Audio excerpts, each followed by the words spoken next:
নমস্কার বন্ধুরা, আমার আরো একটি নতুন ব্লগে তোমাদের স্বাগত। আমি অনেকদিন থেকে ব্লগ দিতে ভীষণ লেট করছি, কিন্তু আশা রাখছি তোমরা আমার পাশে আছো। তোমরা অবশ্যই আমার ব্লগটি না কেটে সম্পূর্ণ দেখবে। তোমরা দেখতে পাচ্ছ আমি রাস্তায় দাঁড়িয়ে আছি। এখানে আমি দাঁড়িয়ে এটা আমার বাপের বাড়ির সামনে আলিপুরদার সুভাষপল্লির এখানে অপেক্ষা করছিলাম। আমার ভাই মা ওরা সবাই আসবে এবং আমরা আজকে বেরিয়ে পড়লাম কোচবিহারের রাসমেলা দেখার উদ্দেশ্যে। তো এই দেখো এখানে সেই দিকে বেঁচে যাই হোক, আমরা রওনা দিয়ে দিলাম। এখানে চলে এসেছি কোচবিহারে এই গেটটা নতুন বানিয়েছে শুনলাম, জানি না কবে বানিয়েছে, অনেকদিন হয়তো হয়েছে। আমি ফার্স্ট আজকেই দেখলাম এবং দেখার পর বেশ ভালো লাগছিল রাত্রেবেলা লাইটের জন্যে।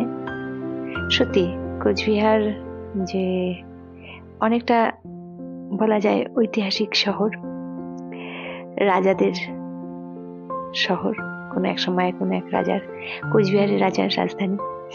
তো যাই হোক, আমরা এখন সাগরদিঘি দিঘির পাড় দিয়ে কোচবিহারের রাসমেলার উদ্দেশ্যে রাসমেলায় যাচ্ছি।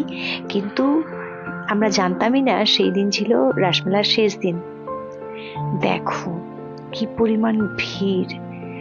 মেলাতে চলে গিয়ে তো আমরা প্রথমেই প্রায় আধা ঘন্টা লাগলো গাড়ি পার্কিং এর জন্য জায়গা খুঁজতে। অনেক দূর চলে গিয়েছিলাম গাড়ি রাখতে রাখতে। তারপর সেখান থেকে হেঁটে আস্তে আস্তে আমাদের 8টা সাড়ে 8টা বেজে গেল মেলায় ঢুকতে গিয়ে। এত ভিড়, আমার তো দম বন্ধ হয়ে আসছিল, শ্বাসকষ্ট। মোট কথা আমার ভালো লাগেনি, মেলাতে ঘুরে একটু ভালো লাগলো না, এত ভিড়, অস্থির লাগছিল। তাও আর এলাম যখন একটু ঘুরে ঘুরে দেখলাম, কোনো কিছুই সেই ভালো মতো দেখতে পারিনি ভিড়ের জন্য। তো যাই হোক, মেলা ঘুরলাম, ঘুরে মেলার বিভিন্ন অংশগুলোকে ক্যাপচার করার চেষ্টা করলাম। তো একটা কথা যেটা হচ্ছে, ছোটবেলায় মায়ের হাত ধরে মেলা ঘুরেছি, কিন্তু সেই দিনটা একটা অন্যরকম দৃশ্য ছিল আমার জন্য।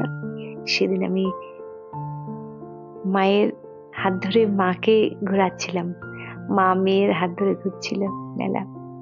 এই আমার ছোট্ট বাবাটা এক এক করে কয়টা রাইডে উঠলো জানো, বেশ কয়েকটা রাইডে উঠলো, বেশ এনজয় করছিল। ও বলছে মেলায় আমি কি করতে এসেছি, আমি কি রাইড করবো? তো আমি তো ভীষণ ভয় পাই, তা আমি আর কোনো রকম রাইডে উঠিনি। আর এত ভিড় ছিল, ভিড়ের মধ্যে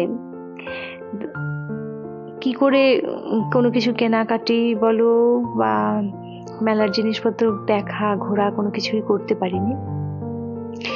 তারপর তোমরা হয়তো ভাবছো রাসমেলা কোচবিহারের অনেকদিন হয়ে গেছে, শেষ হয়ে গেছে, তো আমি এত পর ভিডিওটা, আমার ব্লগটা এতদিন পর কেন? কারণ হচ্ছে তোমরা জানো পরীক্ষা শেষ হয়েছে, রেজাল্ট বানানো, খাতা দেখার কাজ, এত বিজি, বুঝলে? জানো, আমি একটা জিনিস ফিল করতাম সবসময়, সবাই বলে যে মানুষের মুখে নাকি সরস্বতীর বাস, সারাদিনে আমরা যা কথা বলি শুভ শুভ শুভ শুভ কথা বলতে হয়, ভালো ভালো কথা বলতে হয়, ভালো ভালো কথা ভাবতে হয়, তাহলে তুমি ভালো ভাববে তো তোমার সাথে ভালো ঘটবে। তো এবার দেখছি যে অশুভ কথা ভাবলে অশুভই হবে। আমার সাথে যেমন যেটা হলো, আমি কালকে সকাল সকাল ঘুম থেকে উঠে বাসি বিছানায় বলেছিলাম আমার হাজবেন্ডকে যে আমাকে একদিন ফুল রেস্ট দিবে। তো আমাকে সন্ধ্যাবেলায় আমার ভগবান আমাকে রাত্রেবেলায় রেস্ট দিয়ে দিল। কি হলো, সিঁড়ি থেকে পিছলে পড়ে গিয়ে পা মোচ লেগে গেছে, ফলে হাঁটতে পারছি না। সত্যি সত্যি আমি ফুল রেস্ট পেলাম। এই আমার ভাইয়ের বউ ওরা বড় একটা নৌকার উপরে যে রাইড, এটাতে উঠেছে, সেই ভয় লেগেছিল। আমি ওকে বলেছিলাম ওখান থেকে একটা ভিডিও করিস, তো ভুলেই গেছে ভয়ের চোটে। যাই হোক, আমরা মেলায় ঘুরলাম, ভালোই লাগলো।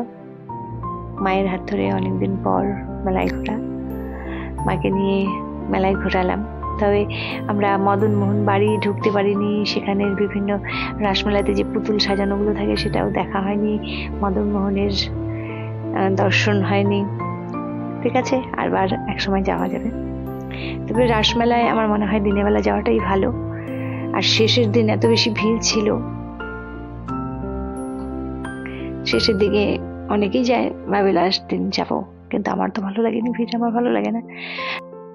আমাদের আলিপুরদুয়ারের ডুয়ার্স উৎসবে মনে হয় প্রত্যেকদিন যাই, প্রথম দিনও যাই, কম ভিড় থাকে, শেষের দিন বেশি ভিড়, সেটাও ভালো লাগে। কিন্তু কোচবিহারের মেলা তো রোজ যাওয়া সম্ভব না, একদিনই গিয়েছি, ভিড় বেশি ছিল, ভালো লাগেনি।